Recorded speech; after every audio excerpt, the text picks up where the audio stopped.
നമസ്കാരം. ശബരിമലയുമായി ബന്ധപ്പെട്ട് വരുന്ന വിഷയങ്ങൾ പലപ്പോഴും കേരളം അതീവ ഗൗരവത്തോടു കൂടി ചർച്ച ചെയ്യപ്പെട്ടിട്ടുണ്ട്. അങ്ങനെ ചർച്ച ചെയ്യപ്പെടേണ്ടി വരുന്ന സാഹചര്യങ്ങൾ പലപ്പോഴും ഉണ്ടായിട്ടുമുണ്ട്. ശബരിമലയിൽ വിശ്വാസം തകർക്കുന്ന തരത്തിലുള്ള പ്രവർത്തനങ്ങൾ പല ഘട്ടങ്ങളിൽ നടന്നിട്ടുണ്ട്. ഇത്തരത്തിൽ ഇനി ഉണ്ടാകരുത് എന്ന് ഭക്തന്മാരടക്കം മനസ്സിൽ ആഗ്രഹിക്കുന്നുണ്ട്. ആ ആഗ്രഹങ്ങൾക്ക് പൂർത്തീകരിക്കുന്ന തരത്തിലേക്കുള്ള ചില തീരുമാനങ്ങൾ വരും ദിനങ്ങളിൽ ഉണ്ടാകുമെന്നുള്ള കാര്യത്തിൽ സംശയമില്ല. അത് നടക്കാൻ പോകുന്നു എന്ന് വേണമെങ്കിൽ പറയാം. കാരണം ശബരിമല എന്ന് പറയപ്പെടുന്നത് ആ വിശ്വാസ കേന്ദ്രത്തെ ചിലപ്പോൾ കേന്ദ്ര പരിധിയിലേക്ക് എത്തിക്കുന്ന ഒരു സമീപനം സ്വീകരിക്കും. ശബരിമലയിൽ വിശ്വാസം തകർക്കപ്പെടുന്ന സാഹചര്യം ഇനി ഉണ്ടാകരുത്. അതുണ്ടാകാതിരിക്കാൻ ശബരിമല ഉൾപ്പെടെയുള്ള പ്രദേശങ്ങൾ കേന്ദ്ര സർക്കാർ ഏറ്റെടുക്കണമെന്ന് പലതരത്തിലുള്ള ആവശ്യങ്ങൾ പലപ്പോഴും മുന്നോട്ട് വെച്ചിട്ടുണ്ട്. അത് പി സി ജോർജ് അടക്കമുള്ളവർ പിന്നെയും അത് ചെയ്യുകയും ചെയ്യുന്നുണ്ട്. ബി.ജെ.പിയുടെ സംസ്ഥാന പ്രസിഡന്റായിട്ടുള്ള കെ സുരേന്ദ്രൻ നയിച്ച കേരള പദയാത്രയുടെ സമാപന സമ്മേളനത്തിൽ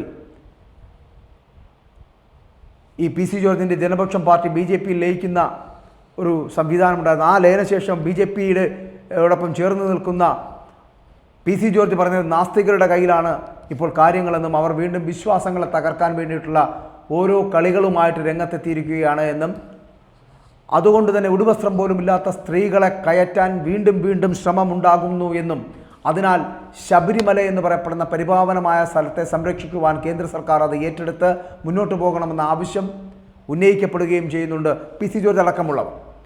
ശബരിമലയുമായി ബന്ധപ്പെട്ട് വരുമ്പോൾ ശബരിമലയിലുള്ള വിശ്വാസങ്ങൾ തകർക്കപ്പെടുന്ന തരത്തിലേക്ക് പോകുന്നു എന്ന് പലവട്ടം നമ്മൾ കണ്ടതാണ്. 2018 പ്രളയവും 2019 പ്രളയവുമൊക്കെ നമുക്ക് നൽകുന്ന പാഠങ്ങൾ, ആ പ്രളയകാലത്ത് ജനങ്ങൾ ഒത്തൊരുമയോടുകൂടി പ്രവർത്തിച്ചു എന്നുള്ളതിൻ്റെ ഏറ്റവും വലിയ ഉദാഹരണമാണ്. വീണ്ടും ജനങ്ങളുടെ ആ ഒത്തൊരുമയിലൂടെ ഒരു കേരളം എന്ന് പറയപ്പെടുന്ന സംസ്ഥാനത്തിന് നമുക്ക് കൈപിടിച്ചു കയറ്റാൻ കഴിഞ്ഞു എന്നുള്ളത്. അത്തരത്തിൽ ആ വിഷയങ്ങൾ കഴിയുന്നതിന് ശേഷമാണ് ശബരിമല എന്ന് പറയപ്പെടുന്ന വിഷയമുണ്ടാകുന്നതും അവിടെ സ്ത്രീകളെ കയറ്റുക എന്നുള്ള ലക്ഷ്യത്തോടു കൂടി ഈ സർക്കാർ മുന്നോട്ട് പോകുന്ന ഒരു കാഴ്ചയും കണ്ടിരുന്നു പിണറായി വിജയൻ്റെ സർക്കാർ.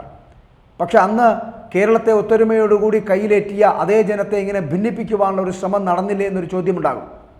ശബരിമലയിലെ വിശ്വാസങ്ങൾ ഇങ്ങനെ തകർത്തെറിയേണ്ട ആവശ്യമുണ്ടോ എന്ന് അന്ന് ഭക്തരടക്കം, ഹിന്ദു സമൂഹമല്ല ഭക്തരടക്കം അത്തരത്തിലൊരു സമീപനം സ്വീകരിച്ചിരുന്നു.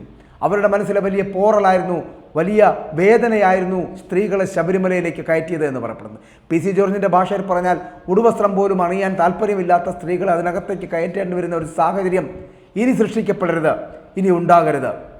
ശബരിമല എന്ന് പറയപ്പെടുന്ന പരിപാവനമായ ഇടമാണ്.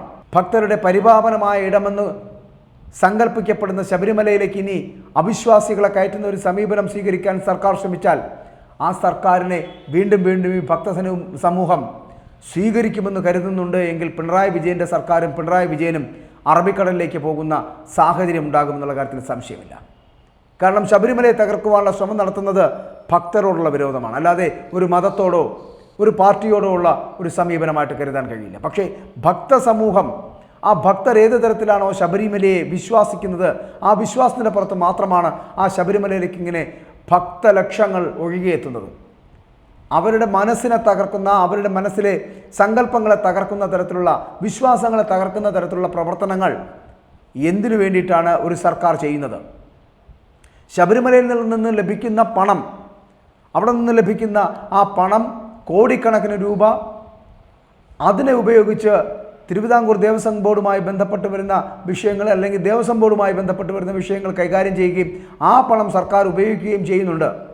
ഇതുപോലെ പലതരത്തിലുള്ള ബോർഡുകളുണ്ട്. ആ ബോർഡുകളിൽ നിന്നൊക്കെ പണം ഈ സർക്കാരിന് സ്വീകരിക്കാൻ കഴിയുന്നുണ്ടോ? സർക്കാരിൻ്റെ കയ്യിൽ നിന്ന് അങ്ങോട്ട് നൽകുന്നതല്ലാതെ ഏതെങ്കിലും ബോർഡിൽ നിന്ന് ഇങ്ങോട്ട് സ്വീകരിക്കുവാൻ ഈ സർക്കാരിന് കഴിയുന്നുണ്ടോ? ഇവിടെ ശബരിമലയുമായി ബന്ധപ്പെട്ട് വരുന്ന വിഷയങ്ങളിൽ എത്ര കോടി രൂപയാണ് ഓരോ വർഷവും ശബരിമലയിൽ നിന്ന് ലഭിക്കുന്നത്, അത് സർക്കാരിൻ്റെ ഖജനാവിലേക്ക് എത്തപ്പെടുന്നത്? അതിനൊന്നും കുഴപ്പമില്ല. ശബരിമലയിൽ വാഴുന്ന അയ്യപ്പനെ അല്ലെങ്കിൽ അവരുടെ വിശ്വാസങ്ങളെ, ഭക്തജനങ്ങളുടെ വിശ്വാസങ്ങളെ തകർക്കുന്നതിനുള്ള ശ്രമം നടത്തുന്ന ഈ സർക്കാരിനെതിരെയുള്ള ഏറ്റവും വലിയ പ്രതിഷേധമെന്ന് പറയപ്പെടുന്ന ഭക്തജനങ്ങൾ അന്ന് കൈകോർത്ത് പിടിച്ചുകൊണ്ടുള്ള അവരുടെ ജപമാല സ്വീകരിക്കൽ തന്നെയായിരുന്നു. അത്തരത്തിൽ ശബരിമലയെ മുന്നോട്ട് നയിക്കുന്നതിന് വേണ്ടിയുള്ള ഭക്തരുടെ ശ്രമം നടക്കുമ്പോഴാണ് കേന്ദ്ര സർക്കാർ അതിനകത്ത് ഇടപെടുകയും കേന്ദ്ര സർക്കാരിൻ്റെ സംഘം ഇവിടെ സന്ദർശിക്കുവാനുള്ള സാധ്യതയുണ്ട്. ശബരിമലയുമായി ബന്ധപ്പെട്ട് വരുന്ന വിഷയങ്ങളിൽ വളരെ കൃത്യമായ ഇടപെടലുകൾ ഉണ്ടാക്കുകയും ശബരിമലയെ കേന്ദ്ര സർക്കാർ ഏറ്റെടുക്കണമെന്ന ഭക്തരുടെയും ഇവിടുത്തെ പല മുൻ MLA-മാരുടെയും അടക്കമുള്ളവരുടെ നിവേദനങ്ങൾ അത് വളരെ ഗൗരവത്തോടുകൂടി കാണുകയും ഒപ്പം ശബരിമല എന്ന് പറയപ്പെടുന്ന പരിപാവനമായ സ്ഥലത്തെ സംരക്ഷണ കവചം തീർത്തുകൊണ്ട് സംരക്ഷിച്ചു നിർത്തുന്നതിന് വേണ്ടി കേന്ദ്ര സർക്കാർ ഇടപെടുകയും ചെയ്യും എന്നുള്ളതാണ് ഏറ്റവും പുതിയ വാർത്ത. അതുകൊണ്ട് തന്നെ ശബരിമലയിൽ ഇനി അവിശ്വാസികളെ അല്ലെങ്കിൽ PC ജോർജ് പറഞ്ഞതുപോലെ ഉടുവസ്ത്രം പോലും അണിയാൻ തയ്യാറാകാത്ത സ്ത്രീകളെ അവിടെ കയറ്റില്ല എന്നും ശബരിമലയുടെ വിശ്വാസ്യതയെ തകർക്കുന്ന തരത്തിലുള്ള പ്രവർത്തനങ്ങൾ നടക്കില്ല എന്നും കേന്ദ്ര സർക്കാർ ഏറ്റെടുത്തു കഴിഞ്ഞാൽ ഉറപ്പാക്കാൻ കഴിയും.